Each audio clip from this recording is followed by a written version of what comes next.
Another one. Hello, everyone. Thank you all for joining us today. That was some really good music by DJ Nube. So I hope you guys had a chance to take a look at our new merch store. It's saucerswap.shop. And if there are any merch items that you'd like to see, like a plush doll or like pins, feel free to suggest it in our general Discord, and we'll consider it for future releases. And also a quick note, if you haven't already, please give us a follow on Galaxy. Our handle is Saucerswap Labs. So without further ado, let's get this AMA started. So the first question we have is from Septia regarding AMA of April 9th, 2022. And they're wondering if the team has withdrawn the liquidity used to initialize the HBAR sauce and HBAR USD pools, and what will that liquidity be used for? Hey guys, great to be here. So a portion of the Plonky Pot collectible NFT sale proceeds were used to initialize the following liquidity pools in early August of 2022. HBAR sauce, HBAR USDC, and USDC HTS. So after having been locked for 1 year, these LP tokens were distributed to the DAO and contributors in a 30-70 split. And this liquidity represents a small fraction of the overall TVL due to significant share dilution. And this was the rationale for our lockup period. So for the record, most of these funds remain in liquidity pools to the best of my knowledge. And in fact, monthly TVL on Saucerswap is up by 40%, according to DeFi Llama. Thanks for that clarification, Joseph. This next question, I think, goes to Peter. When are you listing on Tier 1 centralized exchanges? Yeah, thanks for this question. So our thinking on this, and we've seen it asked a few times, is that listing on a Tier 1 centralized exchange makes sense when there's greater market activity and participation in crypto in general. So the cost alone to list on a Tier 1 exchange can be quite high. So we want to make sure that we're getting good value out of the listing. And this really comes down to timing. What we would expect out of a Tier 1 centralized exchange listing is wider access to get involved in the Saucerswap ecosystem. And we want to enable this access when there are more market participants so that we can really capitalize on the opportunity afforded by such a big event.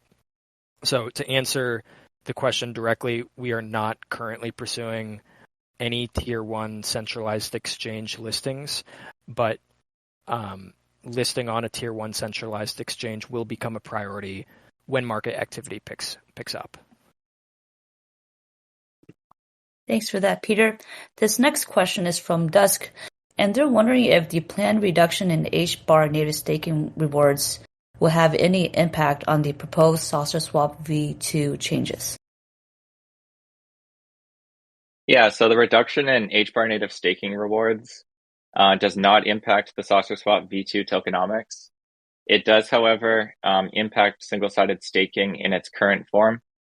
So prior to the August 11th reduction, approximately 74% of sauce buybacks were sourced from native staking, with the remaining 26% sourced from swap fees and emissions. This breakdown is now closer to 54% native staking and 46% swap fees and emissions. So with the rollout of Saucerswap version 2, we expect swap fees to be an even greater contributor to sauce buybacks and XSauce rewards. In the interim, we do expect the single-sided staking APR to decrease, likely stabilizing in the high single-digit range at the current TVL. And on the topic of HBAR native staking, it's worth noting the positive impact this is expected to have on Hedera DeFi. So if we think of this staking APR as the risk-free rate of the network, it follows that the yields offered by Saucerswap and other protocols are now much more competitive. and consequently, a larger subset of Hedera users are expected to interact with these protocols, thereby leading to increased TVL and trading activity. And we are already noticing this. HBAR deposits in Saucerswap's wrapped HBAR contract have increased from 157 million on August 2nd to 166 million on August 11th. And as we know, single-sided staking yield scales proportional to the wrapped HBAR contract balance. And finally, the TVL of Sauce in the Infinity Pool has reached a new all-time high of nearly $5 million as users seek higher on-chain yields. So definitely curious to see where it goes. Great, thank you, Joseph. This next question is from Leon, and it's for Peter, I think. Are there any collabs in the works with projects that could use liquidity, for example, Quarter Homes Toko? Yes, we are working on some collaborations with projects building on Hedera, specifically in the RWA use case sector. So that's real world asset. And it's something that we're really excited about. We have not pursued a collaboration with the Quarter Homes Toko use case mentioned specifically, but it does fit within what we think is a unique selling proposition of Hedera, which is an intersection of enterprise and retail, and specifically in our case, RWAs and DeFi. So it's our opinion that Hedera is uniquely positioned to capture an intersection in the market by enabling access to those real-world assets, those tokenized RWAs, in a decentralized and permissionless way. And this has been also postulated by some other leaders in DeFi. There was actually a great article by Andre Cronje, who's kind of the father of DeFi on Phantom, the Phantom network.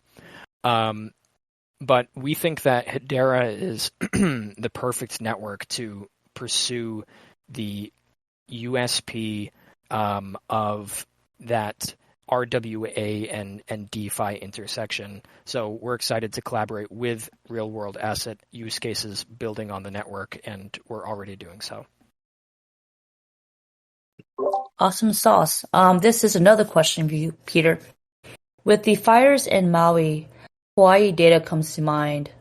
Are there any offsite backups?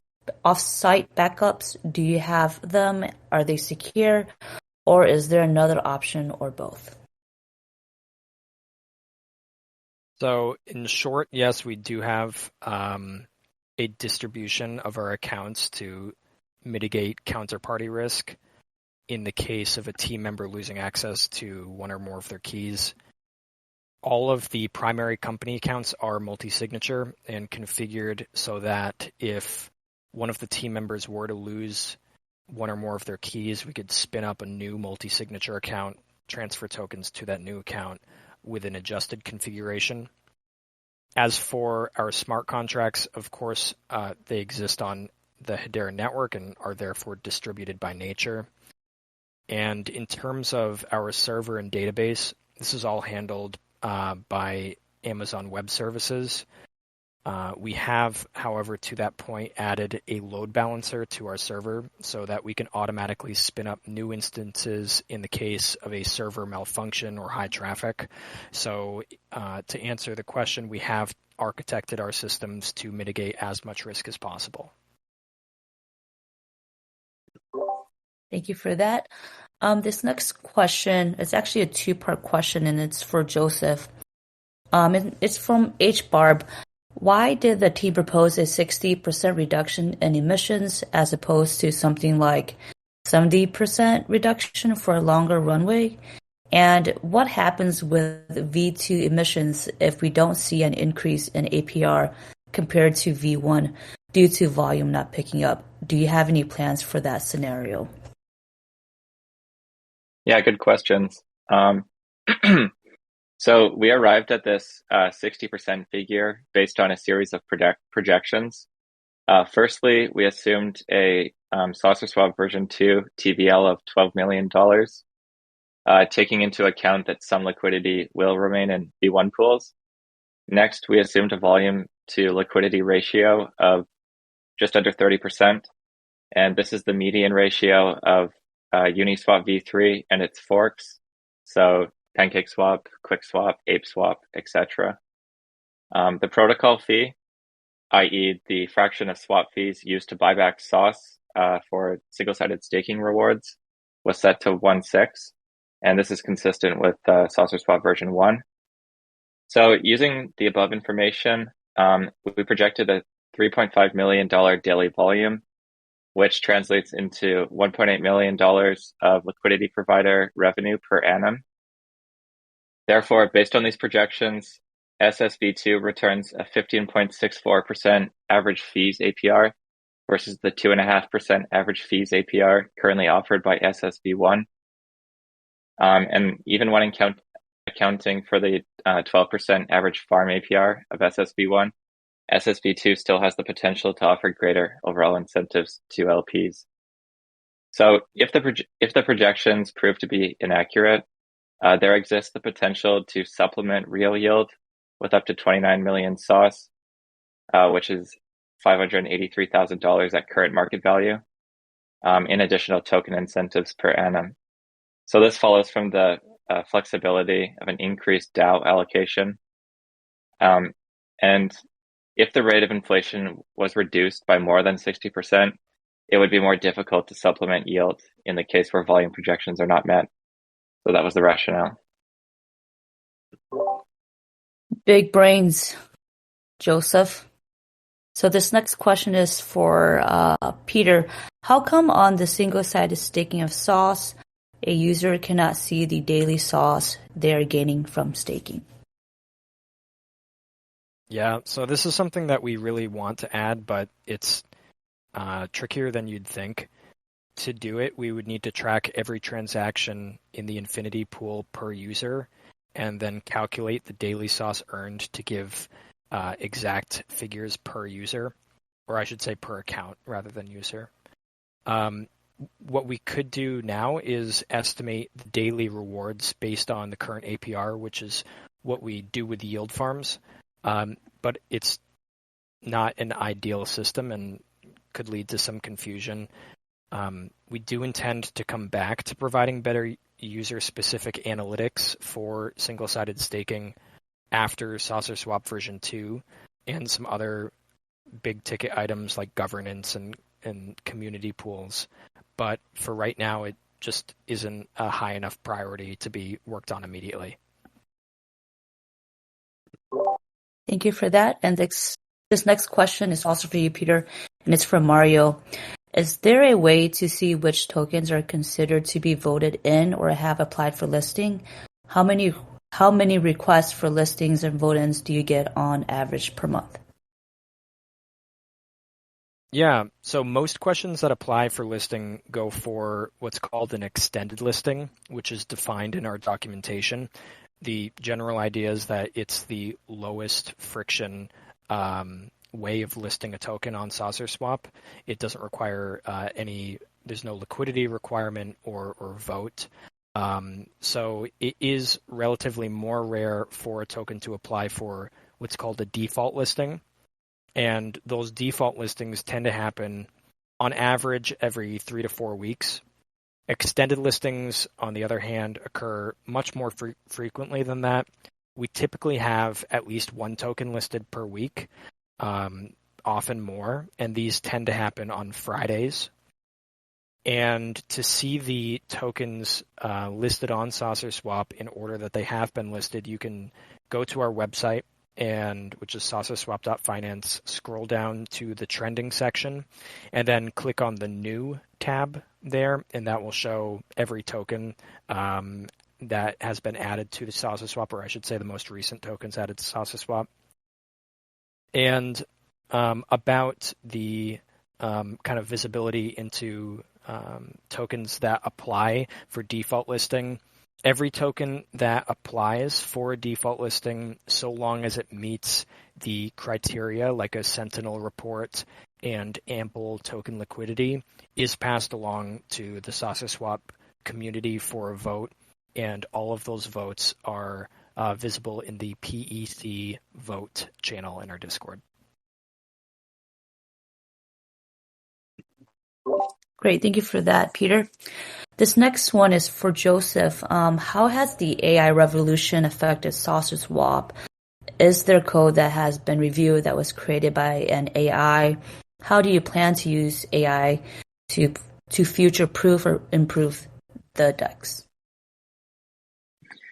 Yeah, so the most tangible way that AI has affected Saucerswap is with the upcoming Sauce Pro subscription.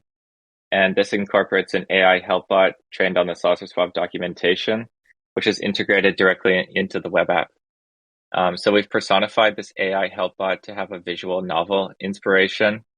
Our illustrator and ABFT did a great job here, bringing the bot to life and making it fun and to engage with.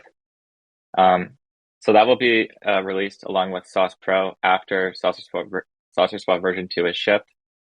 As for the AI code reviews, there is a GitHub Copilot, which is a cloud-based artificial intelligence tool to assist with Visual Studio Code. And this is developed by GitHub and OpenAI. So I believe most of our developers have been using this in addition to human reviews, as it's a pretty convenient tool to speed up workflow productivity and code accuracy. As for other plans to use AI, I think there will be opportunities to use it to review smart contracts in the future. The technology is not quite there, but in time it should help to improve info security and reduce vulnerabilities across DeFi and Web3. And this should help mature the space and attract more liquidity and serious investors.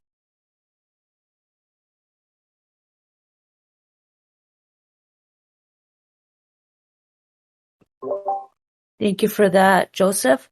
And this one is for Peter. Is there a plan to deploy on another chain? So we do not currently have a plan to expand to another chain, but we are not opposed to it if it makes sense strategically, and specifically if it brings value to our users on Hedera. Sometimes DEXs go multi-chain and it dilutes their product and causes more issues than it brings value. So if we do decide to go multi-chain, we will do it methodically and diligently, and make sure to architect it appropriately to ensure the best possible result. But right now, we don't have a plan.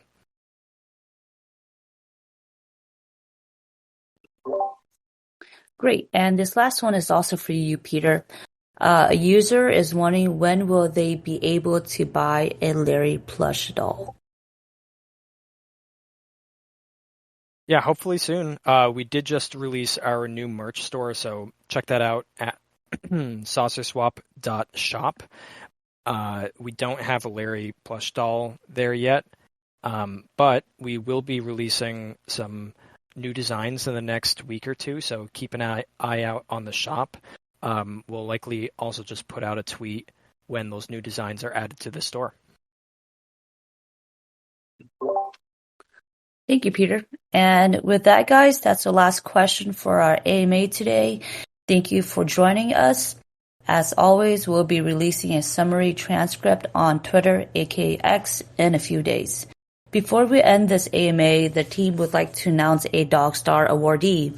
So for those of you who are new to the community, Dogstars are monetary awards in the sum of 10,000 sauce tokens that are given to members of the Saucerswap community who actively help promote Saucerswap. So without further ado, the Dogstar award goes out to HBarStevo187. Thank you, HBarStevo187, for your unwavering support on Twitter. Keep making awesome sauce content. And if you do have a spare moment, please send Nariyoshi your Twitter banner. Haha, it's awesome.